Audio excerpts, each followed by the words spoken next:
Revenge with Anjo. The boardroom on the 60th floor of Helix Tower was a monument to wealth. Floor-to-ceiling glass looked out over London's skyline, where clouds drifted between cranes and light flickered off the Thames. Inside, 13 executives sat around a table that could have doubled as a runway, sleek, white, and cold. At the head sat Eleanor Grant, chairwoman of Grant Holdings, famous for her ruthless deals and cutting wit.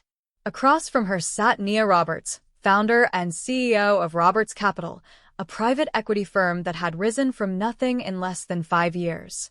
Today's meeting was supposed to seal a £1.8 billion merger, until it didn't.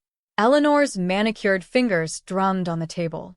She looked at Nia's outstretched hand, the gesture of partnership. Cameras from the investor live stream blinked red in the corner. "We don't shake hands with people like you," Eleanor said coolly. Her words sliced through the air like frost. The room went still. A few men shifted in their seats. One coughed awkwardly. Someone forced a nervous laugh. The insult hung there, gleaming in the glass. The cameras caught everything: the hand, the rejection, the smirk. Nia's face stayed calm, unreadable, but the silence that followed was electric. Nia lowered her hand slowly, her expression steady. She didn't blink, didn't show anger. She simply said, "Understood," and sat down. Her tone was even, controlled, like a chess player watching a move she'd already anticipated. Eleanor smiled thinly. "Now that we've cleared that up," she said, "let's begin." Her voice filled the space, confident, practiced, dripping with condescension. Around her, the men relaxed again, taking her lead. They laughed at her jokes, nodded at her comments. Only Nia stayed still, her pen gliding silently across her notebook, her eyes calculating more than they revealed. For the next 40 minutes, Eleanor performed. She interrupted every presentation, mocked every projection that came from Nia's team. "Ambitious numbers," she said dryly. "Maybe one day your firm will operate in the real world." The executives chuckled obediently. It was the kind of boardroom cruelty no policy could regulate, polite, dressed in designer suits. Nia listened quietly, taking notes as though every insult were a data point. At one point, Eleanor leaned forward and said, "You'll learn, Miss Roberts, that this industry rewards resilience, not sensitivity." Nia met her gaze, smiled faintly. "I'm already aware," she said. At exactly 2:43 p.m., during a break for coffee, Nia walked out into the marble hallway. She didn't look shaken, if anything. She looked serene. She dialed a single number. "Clause 9.4, she said softly. "Activated. Effective now." On the other end came a quiet reply. "Confirmed." She slipped the phone back into her pocket, exhaled once, and returned to the boardroom. The executives were laughing again, pretending civility. Eleanor raised an eyebrow. "Everything all right, Miss Roberts?" she asked. Nia sat down and replied calmly, "Perfectly. I was just preparing the closing move." Minutes later, the homophones began. First one, then two, then all at once. Notifications vibrated across the table like dominoes falling. The CFO of Grant Holdings frowned, scrolling through his screen. "Madam Chair," he said, his voice trembling, "our joint funding, it's been revoked." Eleanor's eyes narrowed. "Revoked? By whom?" "Roberts Capital," he whispered. "All £1.8 billion withdrawn." The color drained from her face. "That's impossible." Nia looked up slowly. "It's contractual. Clause 9.4 allows immediate withdrawal if misconduct occurs during negotiation, verbal, recorded, or otherwise." She nodded toward the livestream camera. Eleanor's mouth opened, but no words came. "You can't do that," she managed finally. "I just did," Nia replied. "And the footage makes it binding." Silence hit the room like thunder. The men who had laughed earlier now looked anywhere but at their phones. One reached for a bottle of water with trembling fingers. The CFO whispered into his headset, calling legal. Another checked the company's stock feed. Numbers were already slipping, red arrows blinking like alarms. Eleanor's composure cracked. "You think this will end well for you?" she hissed. Nia smiled faintly. I don't need it to end well. Just honestly. By the time Nia stood, the boardroom was chaos. Phones buzzed, executives whispered, and panic swelled like a wave. We can renegotiate, Eleanor said quickly, desperation bleeding into her voice. We can fix this. Nia gathered her folder. There's nothing to fix, she said softly. This isn't a deal anymore. It's a lesson. Eleanor's jaw tightened. You're destroying billions.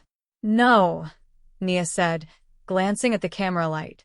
I'm reclaiming respect. Her tone was calm, the kind that makes people listen. One of the younger executives whispered, Clause 9.4, she really planned this. Another nodded grimly. She always plans. Eleanor slammed her palm on the table. You'll regret this, she shouted. You're finished in the city. Nia stopped at the door, her silhouette framed by the London skyline beyond the glass. Finished, she repeated quietly. Maybe, but at least I'll never kneel. Her reflection shimmered in the glass as she added, You thought power meant control. It doesn't. Power means choice. And I just made mine. Then she walked out, leaving behind a silence thick enough to choke on. Cameras caught every second, her calm stride, her hand on the door, the skyline behind her like victory itself. Outside, the city had no idea yet. But within 15 minutes, it would. On trading floors from Canary Wharf to Singapore, alerts started flashing. Roberts Capital withdraws £1.8 billion from Grant Holdings. Within the hour, the story hit every financial feed. By evening, headlines screamed across the web, the Handshake Collapse. Eleanor Voss became the face of arrogance undone by livestream. Markets tumbled. Journalists camped outside Helix Tower. Inside, lawyers scrambled to draft statements while shareholders demanded answers.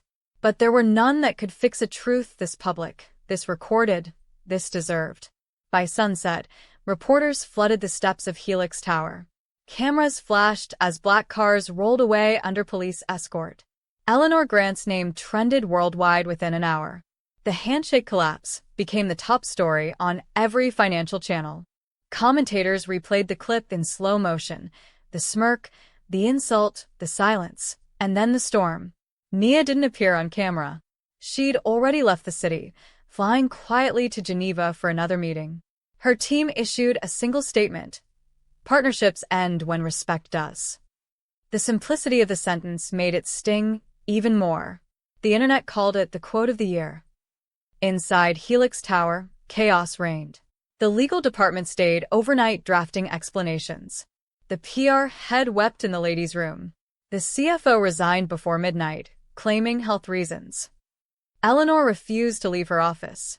The city lights reflected off the glass as she stared out, watching London shrink beneath her like a kingdom slipping away. Every notification was another dagger, clients pulling contracts, banks demanding reassurances. They'll come back, she muttered. They always do. But this time they didn't. Her empire wasn't bleeding. It was hemorrhaging. Meanwhile, Nia sat in a quiet lounge in Geneva, phone off, tea untouched. Across from her, her assistant Maya whispered, The media's calling it revenge. Nia smiled faintly. It wasn't revenge. It was arithmetic. Maya blinked. Arithmetic. Yes, Nia said. Every action has a cost. I just let the numbers balance. She leaned back, looking out at the Alps. People mistake silence for surrender, she added softly. But sometimes silence is just strategy taking its time. Maya nodded, half in awe, half in fear. There was something about Nia's calm that made the world look smaller. Back in London, Eleanor's board held an emergency meeting. Half the seats were empty. The remaining directors stared at her with quiet hostility. You've embarrassed this company, one of them said flatly. The shareholders want your resignation. Eleanor's voice cracked. Over one mistake? Over one sentence. Another corrected. Broadcast live to 12 million people. She gripped her chair. I built this empire. And you dismantled it in 8 words, someone replied. The vote was swift. By 9 a.m., Eleanor Voss was no longer chairwoman of Grant Holdings. The next morning, London newspapers ran full spreads. The Woman Who Lost a Fortune with One Sentence. Beneath the headline, a still frame showed Eleanor's dismissive smirk beside Nia's poised calm. Commentators debated ethics, gender bias, and corporate arrogance. Morning shows called it the modern Waterloo of business. Economists praised Nia's precision. She used policy like a blade, one said. Meanwhile, thousands of women shared the video online with captions like, "We've all been there." The clip became more than business. It became a mirror. Eleanor retreated to her home in Chelsea, drawing the blinds and ignoring calls. For days, she sat among unopened letters and silence. The television replayed her downfall on loop. "Arrogance caught live," one commentator said. She turned it off. But silence was worse. It left space for regret. On the third night, she poured herself a drink and muttered, "It was just a handshake." Yet she knew it wasn't. It was a revelation, one that stripped the illusion of power bare. For the first time, she realized how thin the line between dominance and disgrace really was. In contrast, Nia's company thrived. Within a week, investors doubled their interest. Major firms praised her governance standards. A London columnist wrote, "Nia Roberts redefined negotiation. She turned disrespect into dissolution." Invitations poured in for interviews, but she declined them all. "Silence," she told her PR officer, "is my best statement." Her office, minimalist and bright, buzzed with quiet pride. On her desk, a small framed quote read, "Respect is cheaper than recovery." She didn't remember where she'd first said it, only that it had become her signature. At the World Finance Summit 2 months later, Nia was invited to speak on ethical leadership. The hall in Zurich was packed with journalists, investors, and CEOs from every continent. As she took the stage, the audience fell silent. "Power," she began, "is not control. It's the ability to walk away without fear." Cameras flashed. "We talk about risk and reward," she continued, "but we forget respect. Without it, every number on your spreadsheet is meaningless." The applause that followed wasn't polite. It was thunderous. Even her rivals stood. Eleanor watched the clip on her tablet from her empty study. Nia looked radiant, controlled, magnetic, everything Eleanor had once been. She sighed and whispered, "You won." But deep down, she knew Nia hadn't fought her. She had simply refused to play her game. The humiliation was total. Yet for the first time, Eleanor felt something unusual: clarity. She poured out the last of her drink and stared at her reflection. "Maybe I needed to lose," she murmured. "Maybe that's the lesson." But no one was there to hear it. A year later, the Handshake Collapse was studied in universities. Professors analyzed it as a case in corporate ethics and digital accountability. Students debated whether Nia's silence was brilliance or vengeance. Business schools called it clause leadership, power through restraint. Eleanor's name became a cautionary tale, Nia's, a case study in control. A BBC documentary aired titled "The Deal That Died on Camera."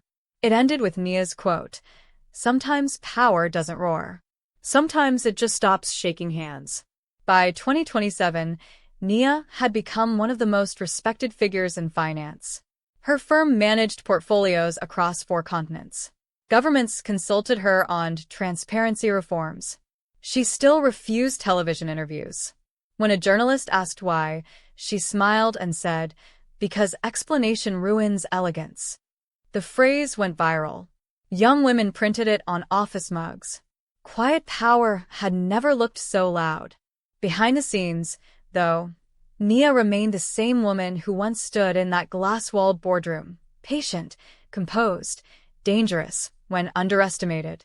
One spring morning, a letter arrived at Nia's office. Handwritten. No logo, no return address. She opened it carefully. The handwriting was neat, deliberate. "I was wrong. I should have shaken your hand." It was signed Eleanor. Nia read it twice, then folded it back into the envelope. She didn't frame it. She didn't respond. She simply tucked it into a drawer and whispered, "Lesson acknowledged." It wasn't forgiveness, but it was peace. Sometimes silence was enough. Later that year, a journalist cornered Nia after a conference. Ms. Roberts, he said breathlessly, do you ever regret what happened with Grant Holdings? She looked at him thoughtfully. Regret, she repeated. No. I regret that it was necessary. Then she stepped into her car and drove off. The clip went viral within hours. The comment section exploded with praise. Icon. Cold genius. Queen of calm. Nia never read them. Public opinion wasn't her goal, principle was. Eleanor, meanwhile, quietly started teaching at a local business school. Her lectures were surprisingly humble. Leadership isn't about being feared, she told her students. It's about being trusted. Most didn't realize who she was until halfway through the term. One brave student finally asked, "Are you the Eleanor Grant?" She smiled faintly. "I was," she said. "Now I'm just Eleanor." It was the first time she'd said it without bitterness. Failure had reshaped her more honestly than success ever did. The world eventually moved on, but echoes of that moment lingered. During job interviews, executives referenced it. "We treat all partners with respect. We don't want a handshake collapse," they joked nervously. Corporations began adding conduct clauses in contracts modeled after Nia's 9.4. Entire HR frameworks were rewritten. Without realizing it, one woman's silence had changed how power behaved in glass towers across the globe. In 2028, a journalist named Luis Mendez wrote a best-selling book titled The Clause. It told the story of that fateful meeting from multiple viewpoints: the analysts, the assistants, even the camera operator. His conclusion was simple. Respect isn't moral. It's structural. Nia didn't participate in the book, but when a copy arrived on her desk, she smiled. On the dedication page, Lewis had written, "For the woman who proved silence speaks volumes." By 2029, Nia expanded into tech finance. Her company funded women-led startups across Africa and Southeast Asia. Investment, she told her team, isn't just about growth. It's about correction. The walls of her new office in Nairobi carried no trophies, only art from local artists, vibrant, human, unpretentious. Her success was quieter now, almost spiritual. She didn't chase applause. She chased balance. "Let them talk," she said once to Maya. "We'll keep building." Eleanor watched from afar. She rarely appeared in public anymore but followed Nia's progress closely. One night, while grading papers, she paused at an article titled "Nia Roberts, the Architect of Ethical Capital." She smiled softly. "Ethical capital," she whispered. "What a world." Then she closed the laptop and stared at the night sky. For the first time in years, she felt gratitude, not for what she'd had, but for what she'd learned. At a gala in 2030, Nia received the Global Integrity Award. She accepted it with a brief speech. "To every woman who has been dismissed, disrespected, or doubted," she said, "remember, silence isn't surrender. It's strategy waiting for the right moment." The hall erupted in applause. Cameras flashed. Somewhere in the crowd, an older woman with silver hair, Eleanor, clapped quietly, tears glimmering in her eyes. After the ceremony, Nia found a note tucked under her glass. It read, "Thank you for teaching me what power really is." No signature, but she knew. She looked around but couldn't see Eleanor. Maybe she had already left. Nia folded the note and smiled. "Finally," she whispered, "balance." It wasn't triumph. It was closure, the kind that doesn't demand noise. As years passed, the silence clause entered the language of leadership. Managers referenced it. Students wrote dissertations about it. Psychologists analyzed the calmness that made a billion-pound empire collapse. Business magazines ranked Nia among the 50 most influential thinkers of the 21st century. She ignored the titles. For her, power had always been simpler, the freedom to choose dignity over dominance. Eleanor's later years were quiet but meaningful. She founded a mentorship program for young women entering finance. Her students adored her. She told them stories, never naming names, but everyone knew. "If you ever sit at a table," she said, "and someone extends their hand, shake it. Not because you have to, but because it costs nothing to be decent." The students always applauded, unaware that those words had once cost her everything. In 2032, a documentary crew filmed Nia at her new Lagos headquarters. When asked about her legacy, she paused. "Legacy is just memory with good PR," she said, half smiling. "If I'm remembered for anything, I hope it's for reminding people that silence can be louder than arrogance." Her voice carried the same calm steel it had years ago. The interviewer nodded slowly. "You changed the language of business," he said. "No," she replied. "I just spoke it differently." That night, the documentary aired globally. In homes and offices, millions watched the moment that started it all. The boardroom, the smirk, the refusal, and the quiet woman who didn't react. Across social media, a new generation rediscovered her. "Power doesn't roar" trended again. Some called her an icon. Others called her dangerous. Nia didn't care. The only power worth keeping, she'd learned, was the kind that didn't need defending. Years later, in her London flat overlooking the Thames, Nia reread Eleanor's old letter. The ink had faded slightly. "I was wrong. I should have shaken your hand." She smiled. "So should the world," she whispered.